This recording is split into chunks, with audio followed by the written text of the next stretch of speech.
Ya, Saudara, menjelang Lebaran Idul Fitri 1440 Hijriah, kantor Pertamina wilayah Aceh hari Minggu telah membentuk Satgas untuk persiapan mudik dan Lebaran. Satgas Pertamina nantinya akan siaga 24 jam untuk melayani masyarakat saat Lebaran agar tidak terjadinya kekosongan bahan bakar.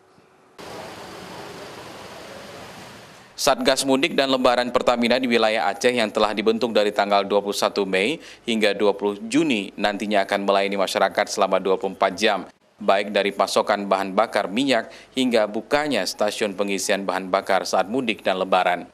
Selain itu, Satgas Mudik dan Lebaran juga akan disiagakan di lokasi-lokasi yang rentan terjadinya bencana alam seperti wilayah Aceh Tengah, Aceh Jaya, hingga Aceh Tenggara, sehingga diharapkan nantinya tidak terjadi kekurangan bahan bakar di wilayah tersebut.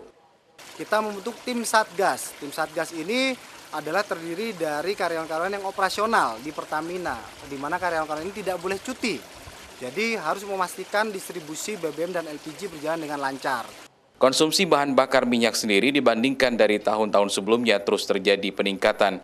Bahan bakar minyak mencapai 12%, sehingga Pertamina telah mempersiapkan stok hingga masa keamanan 12 hari pada saat mudik dan Lebaran nantinya. Syahril, Kompas TV, Banda Aceh.